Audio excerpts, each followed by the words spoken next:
meus amigos de todo o Brasil. Estamos com mais um programa Papo Reto Sem Mimimi. A cada semana aqui na Rede Brasil de Televisão, a nossa audiência vai aumentando. E justamente pela qualidade dos nossos convidados, o conteúdo que é de muita importância para a população brasileira. Eu estou mais uma vez aqui e agora efetivamente acompanhando e fazendo comigo a entrevista dos nossos convidados, o jovem, o Vitor Marques, que é advogado, trabalha hoje na minha equipe, faz coordenação política e a parte de assessoria jurídica. E, logicamente, o Vitor passará a estar nos nossos programas, acrescentando conteúdo, ajudando e, logicamente, engrandecendo o nosso programa. Hoje nós estamos com uma convidada muito especial.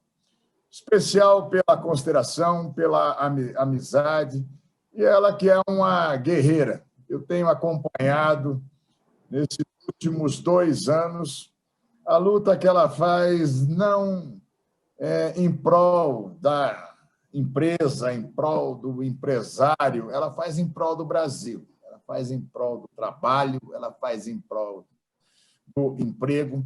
Foi uma das pessoas que mais se mobilizou para a vitória da desoneração da folha de pagamentos para o ano de 2021. Ela é presidente da CONTIC, da Confederação Nacional da Tecnologia da Informação e Comunicação, e também presidente da FENINFRA, a Federação Nacional de Instalação e Manutenção de Infraestrutura de Redes de Telecomunicações e de Informática. Minha amiga, nossa amiga, Vivian Melo Suruagi. Tudo bem, Vivian? Uma boa noite para você. É uma grande satisfação que você esteja novamente conosco. E cumprimentando mesmo, de verdade. O nosso programa não é papo reto mesmo. E eu vejo a sua forma de atuação, que é muito difícil de conhecer igual. E representa núcleos empresariais, mas tem a credibilidade e o respeito com os sindicatos de trabalhadores. Você consegue estar com a grande massa empresarial e com verdadeiramente colchão de fábrica. Boa noite, Viva. Satisfação ter você no Papo Reto. Senador Major Olímpio, muito boa noite. Eu lhe agradeço a oportunidade, é uma honra estar com você novamente. Você que é um lutador por todas as causas de desenvolvimento do país, você que se emociona e vai atrás de todos os assuntos em que acredita realmente. Nós travamos algumas batalhas juntas e eu sempre lhe vi à frente, gerando grande confiança tanto da classe dos trabalhadores quanto das empresas. Eu lhe agradeço muito a oportunidade de nós conversarmos novamente. Vitor Marques, o primeiro tema nosso desse papo reto aí é o 5G. Você, como o cidadão, dizendo hoje para o cidadão em casa, muita gente já ouviu, já leu, né? E daí ainda está se perguntando, né? Como é que é isso? Vitor, o que a população quer saber da Vivian sobre o 5G? Doutora, boa noite, é um prazer estar aqui com a senhora. Muito se fala sobre o 5G, que seria uma nova fase da Revolução Industrial, que seria uma verdadeira revolução tecnológica, que existiria o antes e o depois do 5G.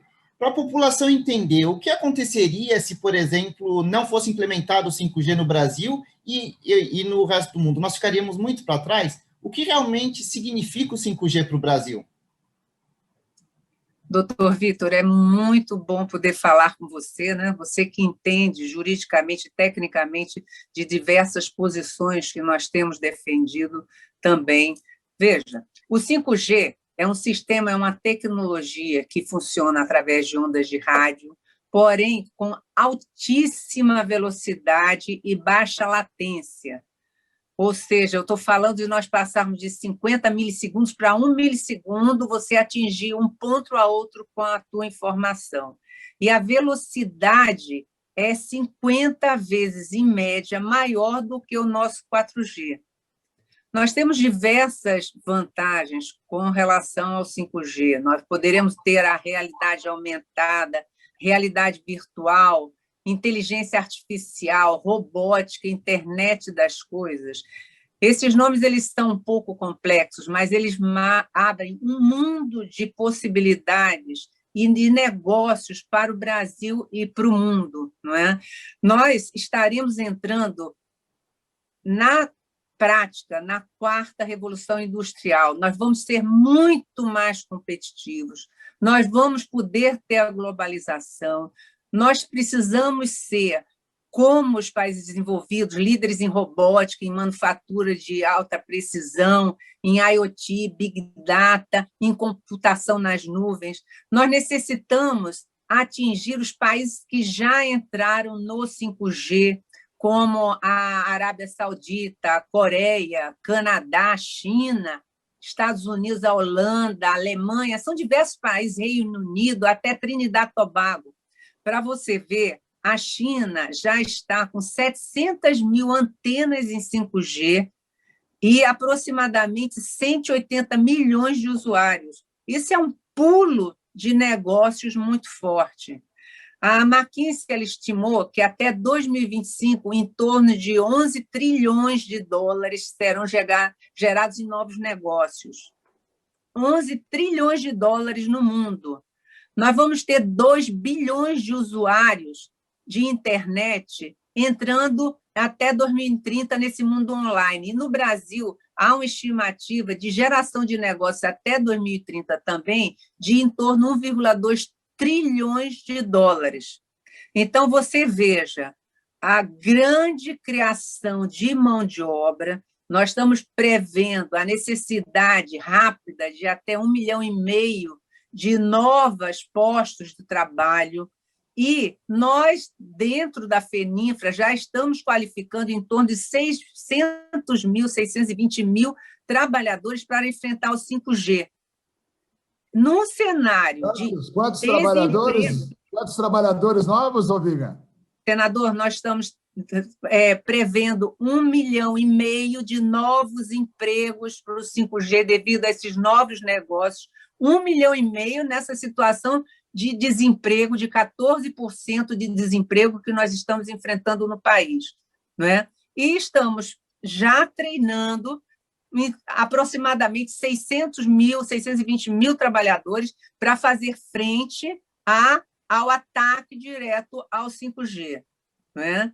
E nós, vamos dizer, onde nós vamos utilizar? A população pergunta muito. Em que nós vamos utilizar o 5G? Será que não é uma coisa muito sofisticada? Não é, não. Eu afirmo, vai ser para o nosso dia a dia. Por exemplo, de termos práticos, em algumas utilizações, nós vamos poder ter uma redução média do consumo de energia de até 90%. Filme que está todo mundo tendo que ficar em home office em determinadas situações, nós vamos poder baixar filmes em 3 segundos, nós vamos ver drones entregando encomendas com velocidade em qualquer parte do país, nós vamos ter cidades inteligentes, isso é muito importante, porque essa interconexão de ambulância com polícia, com corpo de bombeiros, vai gerar mais segurança pública e o Major entende melhor do que ninguém sobre esta preocupação de segurança pública. Nós vamos poder ter controle de tráfego, nós vamos poder colocar sensores em postes em todas as cidades para fazer reconhecimento facial de criminoso. Nós vamos fazer cirurgia à distância, imagine as ambulâncias com os prontuários automatizados, online, o médico à distância fazendo cirurgia. Eu me lembro de outra utilização também, por exemplo, carro sem motorista. Nós temos em torno de 1.200.000 mortes por ano devido a acidente de carro. Com carro sem motorista, essa redução de mortes vai ser muito acentuada. Se prevê que nos Estados Unidos, até 2025, 10% da frota ela vai estar sem motorista. Outra utilização é na área da agricultura, que foi uma grande frente de força do país, principalmente nessa época de pandemia. Nós vamos poder ter a colheitadeira inteligente, nós sabemos que as nossas fazendas elas têm longas distâncias, a locomoção é mais dificuldade, nós vamos poder, com os drones, fazer reconhecimento de ervas daninhas, temperatura de gado. Então, as utilizações são imensas, nós vamos ter mais pessoas podendo se conectar ao mesmo tempo. O número de aparelhos conectados por área vai ser em torno de 100 vezes maior do que o atual. Então, é realmente uma revolução. Vitor, me diz uma coisa, olha, a gente fica ouvindo a Vivian, já dá vontade de ver isso implantado, né? A gente fica, olha, não são filmes de ficção, não é futurismo, é realidade que já está em muitos países consolidados. Ô Vitor, me diz uma coisa, né? A Vivian trabalha com isso, está dizendo para o povo brasileiro, é muito bom. Eu tenho conversado com o ministro Marcos Pontes, ele até tem pedido a ajuda, nós até fizemos um tuitaço, né, de apoio à ciência e tecnologia, nós estamos tentando derrubar aquele veto presidencial para não ter mais contingenciamento de recursos do fundo. Vitor, quais são os passos técnicos agora para que tenha o edital, para que o governo brasileiro certifique as empresas que vão participar? Como é que você vê os próximos passos disso agora? Porque a Vivian adoçou a boca do brasileiro agora, né? Está todo mundo imaginando essa interligação de polícia com ambulância, o drone entregando coisas para as pessoas, a segurança no tráfego. Quais são os passos jurídicos disso agora, Vitor? O Brasil realmente precisa, e depois dessas palavras da doutora Vivian, fica claro que é uma necessidade urgente, tem que ser prioridade zero a implementação do 5G, mas desde que seja feita da forma correta, né? Sem qualquer tipo de preconceito ideológico, sem qualquer tipo de amarramento para prejudicar ou beneficiar qualquer tipo de empresa. E agora está na fase de elaboração do edital do 5G, né, da implementação do 5G, que está sendo discutido no âmbito administrativo do governo federal. E até sobre isso, Vivian, qual que é o atual status, o que se discute na primeira minuta, ela precisa ser melhorada, o que não pode conter nesse edital, o que o setor está vendo sobre essa discussão no edital na Anatel?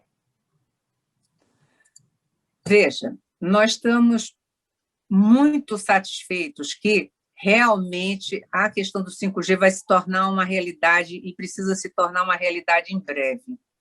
Tanto é verdade que o governo, através da Anatel e do Ministério das Comunicações, eles estão ultimando as discussões que precisam ser bastante profundas a respeito do edital do 5G. Por que bastante profundas? Nós defendemos que o edital, que o leilão, ele seja não arrecadatório, ou seja, em vez de nós pegarmos e darmos dinheiro para o governo, nós gostaríamos que o dinheiro arrecadado, o valor arrecadado pelas frequências, ele revertesse para serviços, obras, infraestrutura de telecomunicações. Nós precisamos conectar definitivamente todo o Brasil, nós precisamos conectar as regiões limítrofes, nós precisamos conectar a zona rural, nós precisamos conectar as residências e as regiões com baixo poder aquisitivo. Então, a palavra correta é conexão. Vamos nessa direção. Bom, na segunda-feira passada, ficou pronto o relatório na Anatel, através do conselheiro Baigorre, do 5G. E ele foi submetido a uma reunião na semana seguinte para ser analisado por todos os conselheiros da Anatel. Na sexta-feira, 3 dias antes, saiu uma portaria, 1924, colocando mais exigências em relação ao 5G. Algumas destas exigências não estão sendo compreendidas ou não estão devidamente detalhadas para que nós possamos orçar. Então, é muito importante que haja uma discussão, uma explanação mais detalhada a esse respeito. Eu vou citar alguns exemplos aqui. Por exemplo, o rede privativa. Agora, na portaria 1924, foi colocada a necessidade de ter uma rede privativa do governo para atendimento para atividades de segurança pública, defesa, serviços de socorro e outras atividades, resposta a desastre, né? São obrigações do Estado, atribuições do Estado, e nós vamos ter que conectar.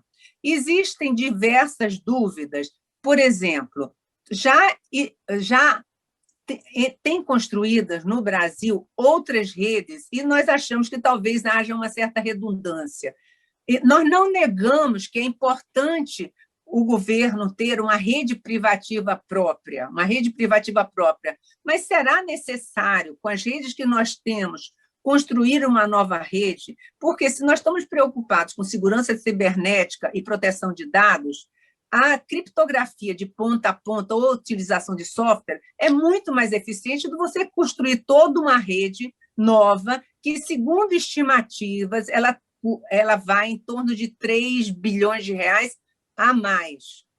Foi pedido também uma rede subfluvial, né, de 13 mil quilômetros. Nós estamos indefinidos de quanto é essa rede, por onde vai passar. Isso aí faz parte de um programa já existente, o Programa Paz, que tinha outras fontes de financiamento. Como é que vai ficar a questão de interferência com os organismos de meio ambiente? Essa preocupação toda é também para não impactar os prazos do 5G. Né? Nós vamos ter que conectar 1.600 cidades do Nordeste, nós vamos ter que conectar 48 mil quilômetros, aproximadamente, de rodovias federais. Inicialmente, está dito no texto que serão algumas BRs, rodovias federais. Mas quais são finalmente, as definitivas para que nós possamos fazer esse orçamento? Também tem uma questão de migração de canais da banda C para a banda KU, que, além de atrasar a implantação do 5G, nós julgamos totalmente desnecessário, porque nós podemos fazer a mitigação desses sinais de emissoras para não haver interferência. No edital está dizendo que em 300 dias, após a publicação no Diário Oficial, nós temos que estar com essa migração feita. E sabe-se certamente que isto não vai acontecer.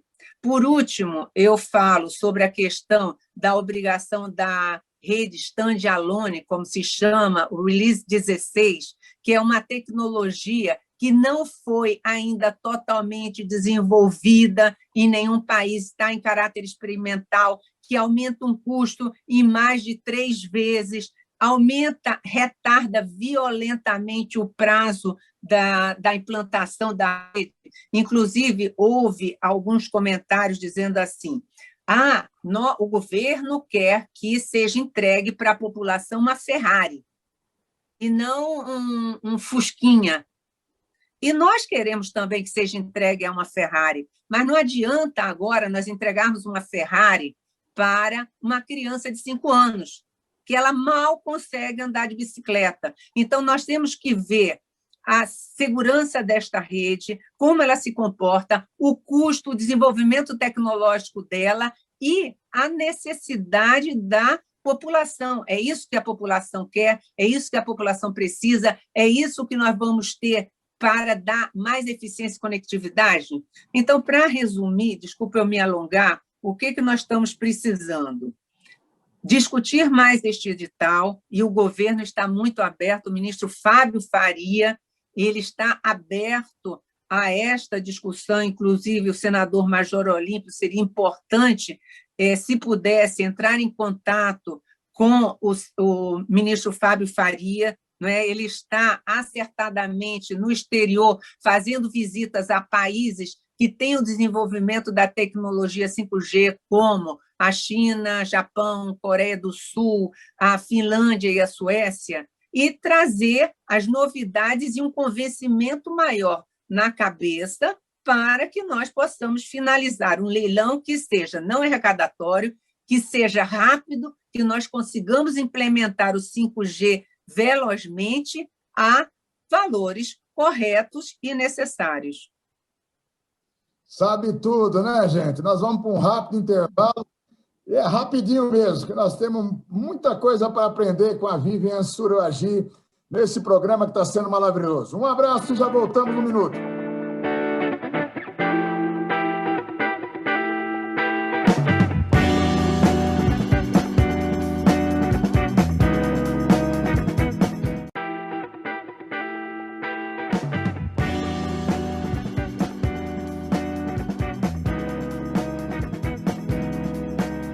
Estamos aqui hoje no Papo Reto Sem Mimimi.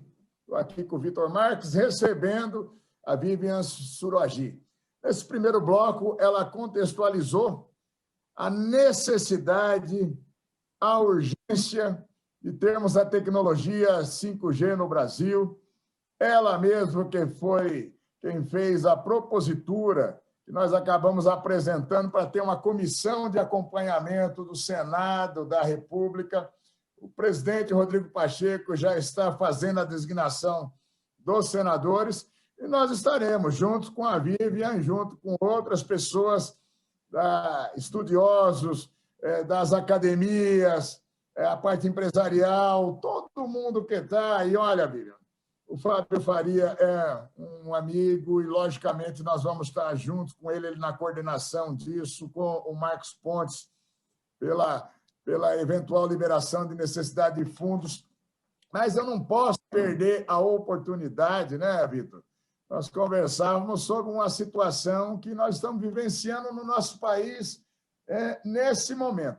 Uma quebradeira de empresas, a Vivian, com 17 segmentos, aí lutaram e conseguiram manter milhares de empresas e possivelmente mais de 6 milhões e meio de postos de trabalho, com a desoneração da folha para 21. Está em andamento, tem até uma judicialização do governo, aí, mas não vamos pensar nas coisas ruins agora, não. Nós estamos aqui hoje para coisas que possam, para saídas.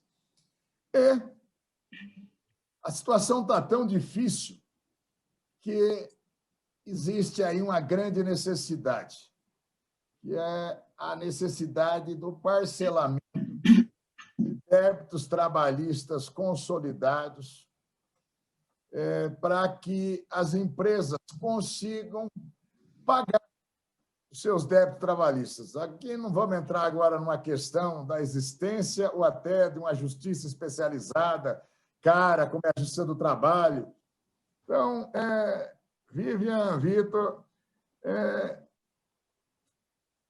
o que a esquerda e partidos que têm o seu viés ligado ao sindicalismo, às tais classes trabalhadoras, mas que eu digo, olha, trabalhador, desde aquele que está no chão de fábrica até o proprietário da empresa, como é o caso da Vivian. Todos são trabalhadores. A Vivian, eu vejo, ela trabalha 18 horas por dia.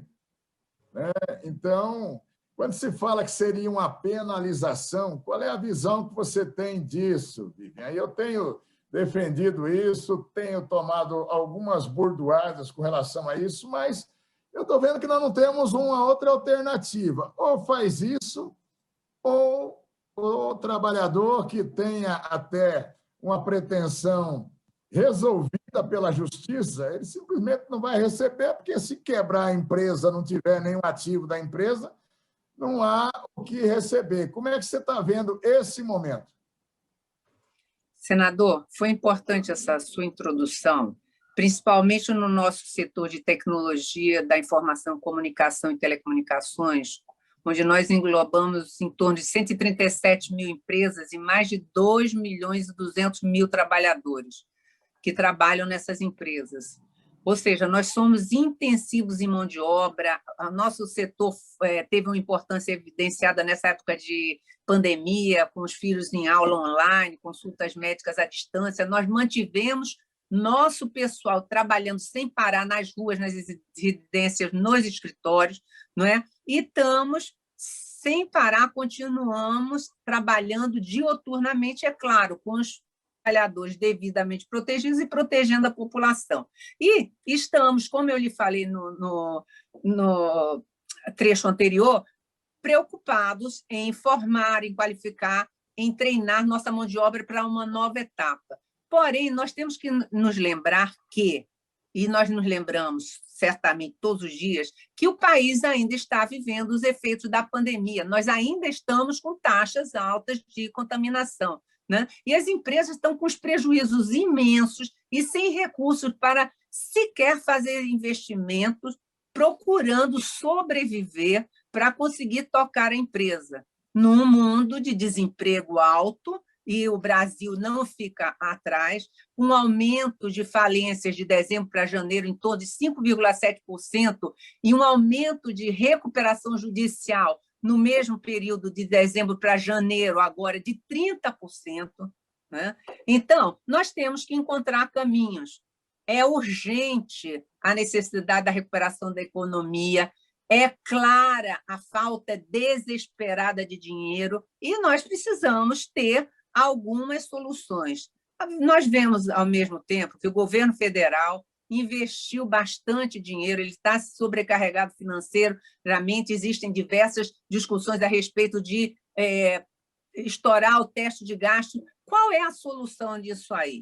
Nós temos algumas soluções, e uma delas, considerando que as empresas estão sem dinheiro, considerando que nós tivemos em torno de 2 bilhões não pagos de rescisões trabalhistas, imagina se as empresas irão pagar ações trabalhistas transitadas e julgados, é que nós estamos defendendo a ideia de um prazo para pagamento das ações trabalhistas transitadas em julgados, um parcelamento destes pagamentos.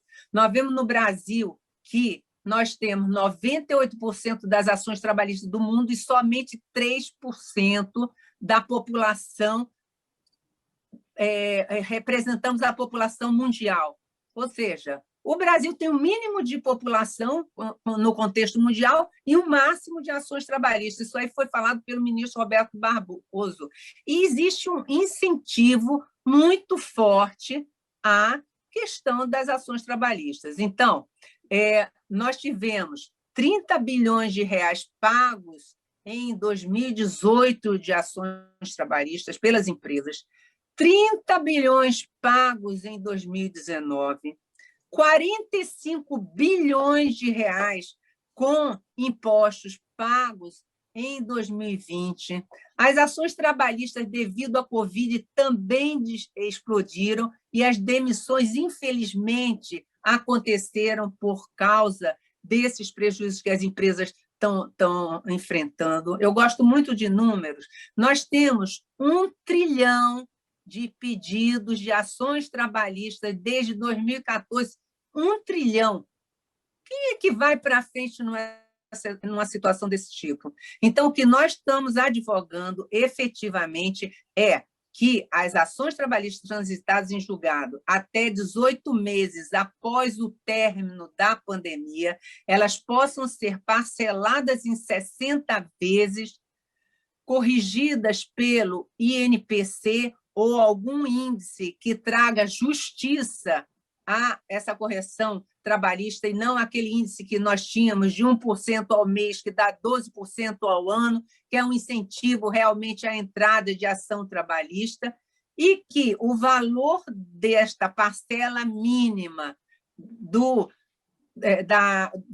pagamento da ação trabalhista seja de um salário mínimo. Este valor é muito melhor do que aqueles auxílios emergenciais de R$600 que migraram para R$300 e provavelmente irão para R$200. É muito melhor para o trabalhador ele ter certeza de que vai receber, mesmo que parceladamente, do que ter certeza de que não vai ter o alimento e não vai receber nada.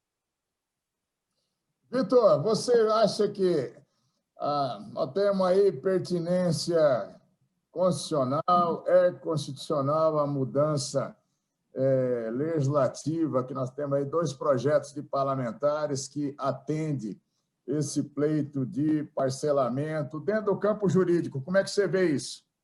É totalmente legal e constitucional, e mais do que isso, é uma medida necessária para o Brasil retomar a atividade econômica, para nós conseguirmos voltar ao que era antes da pandemia. Nós estamos numa situação que a nossa geração nunca tinha vivido antes. O mundo inteiro parou por causa da pandemia. E para nós retomarmos a atividade econômica, voltarmos a ter uma situação econômica melhor, é necessário uma união, a união entre todos os atores envolvidos no mercado econômico. É necessário que os trabalhadores entendam que vão precisar abrir mão de um pouco, os empresários da mesma forma e o governo também. Então, mais do que nunca, é o momento de união. Só com união entre os trabalhadores, os empresários, o governo federal e os governos estaduais e municipais, nós vamos conseguir sair dessa crise econômica e melhorar o cenário econômico para o Brasil. Então, é uma medida legal, é uma medida constitucional e é uma medida de extrema necessidade para esse momento que estamos vivendo. Então, a doutora Vivian passou um panorama perfeito da situação econômica e deixou claro, resta cristalino, que precisa ser feita alguma medida nesse sentido. O Congresso precisa tomar a iniciativa, precisa aprovar esse projeto o quanto antes para passar segurança jurídica para as empresas e para os trabalhadores, Major. Olha, Vivian, eu conversaria por horas aqui com você, aqui com a companhia do Vitor, mas em televisão o tempo voa realmente. Eu quero te deixar para a sua consideração final e já o teu compromisso de estar novamente com a gente aqui no Papo Reto, que você é didática, você falou que gosta de número, mas você esclarece realmente a população que está nos assistindo. Então, aqui é sua casa, também aqui no Congresso, você sabe que a sua luta, a luta para a melhoria do Brasil e do povo brasileiro, do trabalho e do emprego, nós estamos mais do que juntos. Muito obrigado da sua participação. Uma verdadeira aula, doutora Vivian. Senador e doutor Vitor, eu agradeço muito essa oportunidade, né? Nós certamente conseguiremos ter certeza nestas lutas e em outras lutas que no futuro aparecerão. Eu tenho convicção que agora, após a eleição da Câmara e do Senado, das presidências, nós vamos ter um desenvolvimento de novas medidas, vamos trabalhar juntos para conseguir o melhor para o país. Muito obrigado e uma excelente semana. Obrigada. É isso aí, minha gente. Estarei com vocês novamente no próximo domingo aqui na Rede Brasil de Televisão, porque aqui o papo é reto, sem mimimi. Boa noite, Brasil!